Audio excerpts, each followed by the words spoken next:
Now we turn our attention to the special vehicle category and the Premier Class A Championship. Arriving at Carnival City for the 4x4 Mega World 400, there was a tight situation at the top of the overall and Class A title races. In Class A, only 3 points separated Atlas Copco team of Johan van Staden and Mike Lawrenson and the motorized pair of former champion Evan Hutchison and Dani Stassen. Victory on the Donaldson prologue to decide race start positions provided Hutchison and Stassen with an early advantage.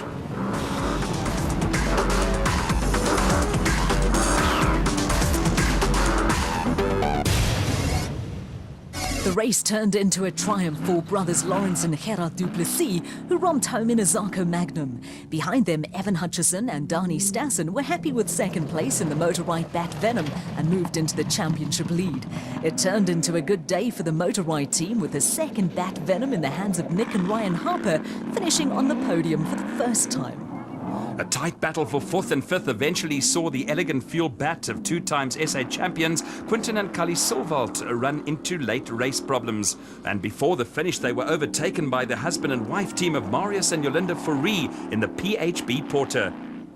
A steady run took KwaZulu-Natal pair of Clint Gibson and Gary Campbell into 6th in the Gibson Racing Porter, and behind them Johan van Staden and Mike Lawrenson had to mount a rearguard action to salvage points after an early race roll in the Atlas Copco Bat, a severe setback for the championship leaders.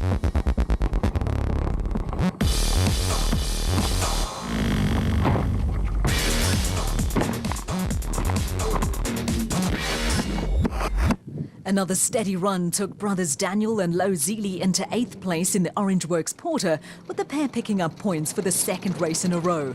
The Zilis were followed by the ever-improving Botswana driver Mogre Mabile and Zelda Niemand in a Zarco Light, with the pair losing time late in the race with 2 punctures that forced them to borrow a wheel from Steve Parker and VZ Van Sale. The last of the Class A finishers were KZN team Daniel Brooks and Gavin Gray, who started from the back of the field after a troubled prologue and then proceeded to roll the Ducati's property bat. 10th place was a just reward. Photographers, both professional and amateur, were out in force on a route that also took its toll on the Special Vehicle Brigade. After a couple of good results, the Free State crew of Peter Ruthven and Leander Pinar were amongst the non-finishers in the Rubicon Bat, with veterans Nardus Alberts and son Louis suffering the same fate in the Rapsa Bat. And after a promising start, Steve Parker and VZ Van Sale were forced to call it a day in the Sizanani Jimco, and then sportingly came to the aid of Mogre Mabile and Zelda Niemand. There was a touch of deja vu when veteran Ernest Corbett and son Mark broke down at the same spot, with both out in the Century Racing entries. Well, we parked next to the old man here. We were out here in the bush, but we had a problem. The spark plug leads came off the engine and touched the exhaust pipe and caught fire a bit. So this is the offending culprit that stopped us today. So a tiny little problem for a very big car, but unfortunately it's what stops you. Of all the race retirements, the hardest hit were the reigning SA champions Herman and Wichard Silvalt, and an early exit in the elegant fuel Porter ruined their hopes of winning back-to-back titles. Back at Carnival City, there was a final flourish from race winners Lawrence and Gerard du Plessis as they took the checkered flag. Behind the du Plessis brothers, second place was enough to take motor-ride crew Evan Hutchison and Dani Stassen to the top of the Class A standings, with a 5-point lead over Atlas Copco team Johan van Staden and Mike Lawrenson. The Class P Championship battle has this year been dominated by Century Racing crew of Colin Matthews and Alan Smith, but there was no shortage of challenges at the 4x4 Mega World 400. After a troubled start to the season, veterans Nick Gosler and Andrew Massey were also back in the fray and raring to go in the Men's Health International Zarco. It has been a little bit up and down. We haven't finished a race this year, and we actually have missed the last 2 events due to technical problems with the car. Hopefully everything is right now. Engine's been rebuilt, all the wiring's done, new computer system, so we're hoping that all is good to go. There was drama on the Donaldson prologue when Sun City 400 winners Kutsia and Sandra Labuskachny found themselves at the front of the Class P field after Colin Matthews and Alan Smith were penalised more than 5 minutes for unintentionally straying off the route. The penalty dropped the Century Racing crew to 14th place in the special vehicle field and was a body blow. Third were the consistent John Telford and Jaco Swart in the Calcimite bat, who had a sizable advantage over Richard Fuller and Dennis Murphy in a Regent Racing bat that was not sounding at all healthy.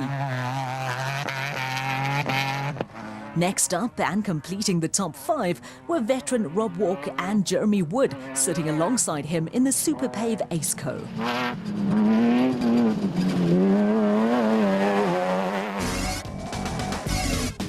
Coetzee Labuskaghni and daughter Sandra were fresh from a Sun City 400 win in the race on Exarco, but after the prologue were well aware of the Matthew Smith factor in Class P.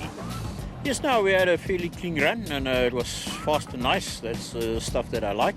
That's proper racing, you know, not all this technical stuff which you guys are talking about.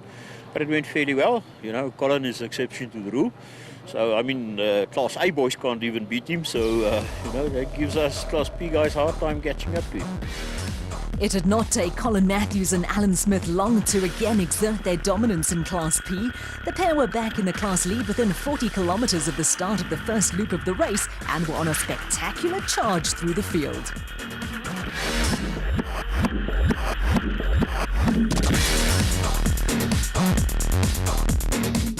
With Colin Matthews and Alan Smith rapidly disappearing into the distance, Coetzee and Sandra Labuskaghni gradually fell behind the Century Racing crew, with a gap growing to nearly 7.5 minutes. The Labuskaghni father and daughter combination were also starting to come under a little pressure from the Regent Racing pair of Richard Fuller and Dennis Murphy, who had picked up a place by moving ahead of John Telford and Jaco Swart in the Calcimite bat. Telford and Swart were nearly 16 minutes adrift of Matthews and Smith, but had a comfortable cushion over Rob Walk and Jeremy Wood, with the Super Pave Aceco running without the benefit of back brakes.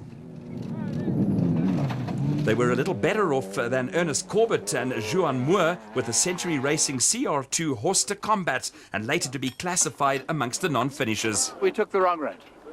What happens if you take a wrong road? You have a problem. We had a big trench. If you look to that side, you see a big trench. But the big mistake is I kept my foot on the brake so the wheel couldn't rotate.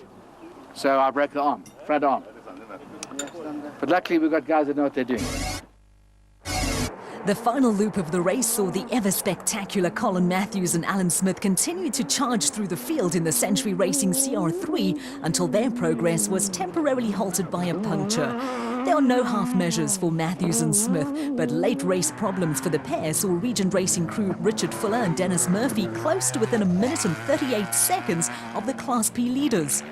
Coetzee and Sandra Labuskaghni could not match Matthews and Smith and Fuller and Murphy for pace and had slipped back to third, where they were coming under a little pressure from John Telford and Jaco Swart, who were only 49 seconds behind the race on Exarco at the finish.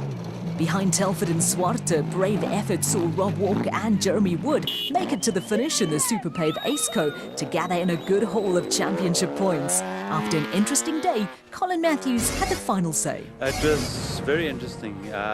We came from way back and we actually managed to get up to about 4th in specials. And then the second loop, we were quite close behind Harper, and there was just a big rock in the way. I thought I'd missed it, but we just sliced the side of the tyre on it.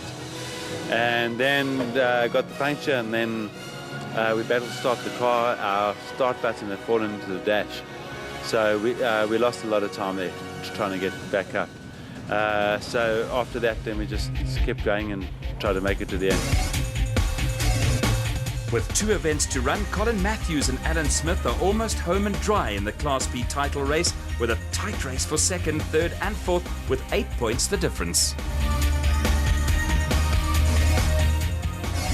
Next up in the ABSA Off-Road Championship calendar is the Himan Auto 400 in Tabanchu on Friday and Saturday, 19th and 20th of October. Catch all the action right here on Supersport.